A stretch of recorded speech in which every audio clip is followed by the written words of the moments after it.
Hello dear viewers and listeners of my podcast. As a reminder, I've been in Vancouver, British Columbia, Canada for less than a month. In today's episode I'm going to tell you what has happened since the last video. I found and rented a room in Vancouver. To clarify, Richmond is not officially Vancouver, but a member municipality of Metro Vancouver. In addition, there is Vancouver itself, and I rented a room in Vancouver in the Langara metro area. The place is not bad for living. It's close to the subway. It's about 20-minute walk to the nearest TNT grocery store. The room is not very extraordinary, located in the basement, but it is quiet, dry, and has the minimum necessary amenities. The price for the room is 900 Canadian dollars. I found this room on a marketplace on Facebook. The thing is, I started looking for a room a couple of days after arriving in Vancouver, and no one landlord responded to my request right away.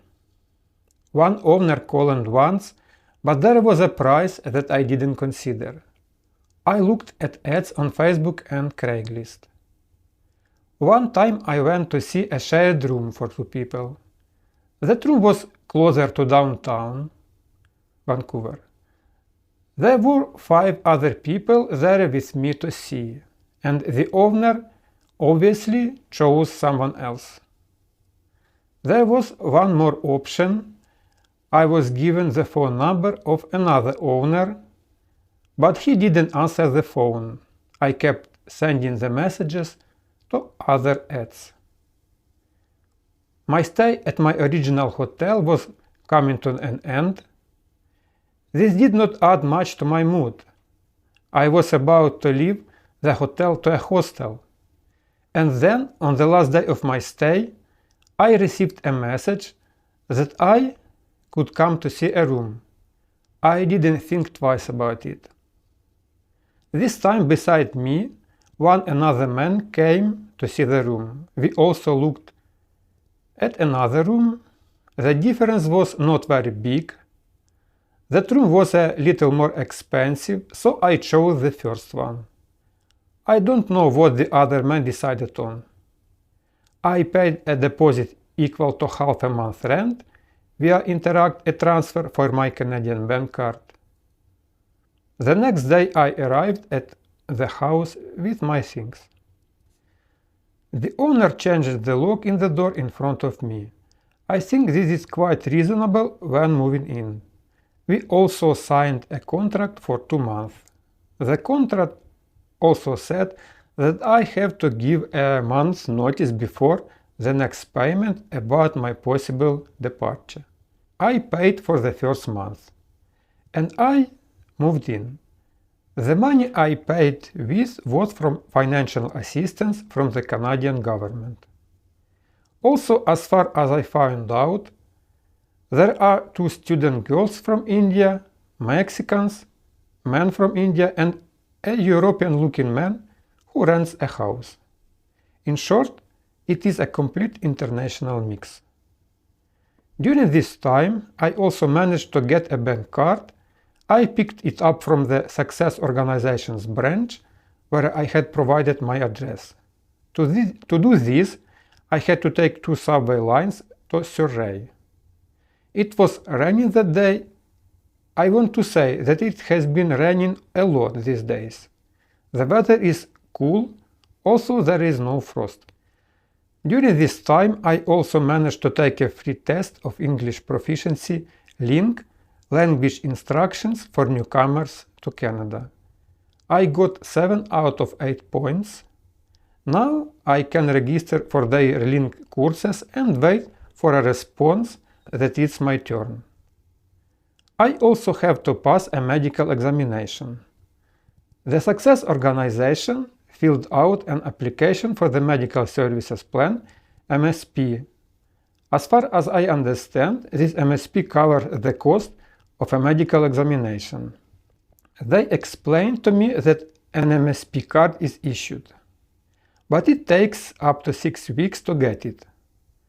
But you can call this organization earlier and find out the card number. And this number will allow you to undergo a medical examination for free. Let me remind you that this is all part of the co-ed program for Ukrainians. Perhaps there are similar benefits for immigrants from other countries. Now a separate question about work. The second week after arriving in Canada, I registered at the employment center. I was put on a waiting list to see a specialist 2 weeks later. But a couple of days later they called back and said that the specialist was sick, so the appointment was postponed. I am still looking for a job. I found a sample Canadian resume on the internet. I look for vacancies on Indeed K.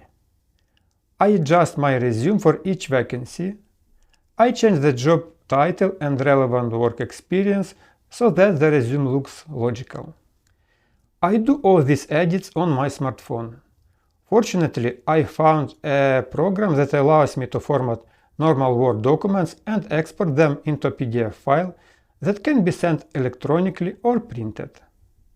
It takes a little time. By the way, I printed out my first paper resumes in Richmond at the Lansdowne Shopping Center for 15 cents a sheet. And the next ones were printed next to the room where I live now at the DHL department for as much as $1 per sheet. It's expensive. But I found a service near the Marina Drive metro station where the price per sheet is only 25 cents. Next time I will go to print there. I also decided to change my tactics. I'm looking for ads with addresses, and then I will drive to these addresses and hand out my resume in person. Maybe this will change the situation in a positive way. I also found information that there are job fairs online or in person. They take place on predetermined days. Here, job seekers can talk to employers and establish contacts. I went to one such meeting, but there was no one there. It turned out that the data on the website was incorrect and the event took place earlier. So the job search continues. Now I'll add some positive news.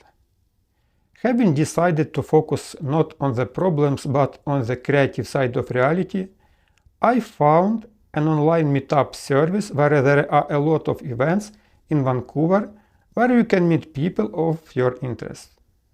I even attended 2 such events. One was dedicated to starting a career in web development. There were developers from such companies as Amazon and WhatsApp who discussed the peculiarities of entering the development career. It's still interesting.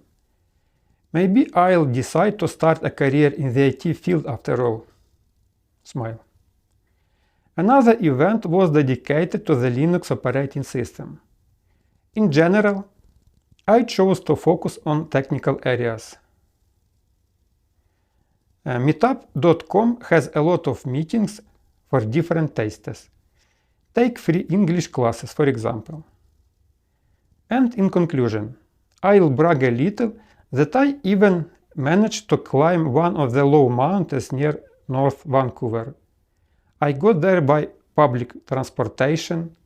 I was planning to hike the Grouse Grind Trail, but it was closed for repairs, so I went on the neighboring BCMC trail at Grouse Mountain. I liked it, the trail. There were even other hikers there.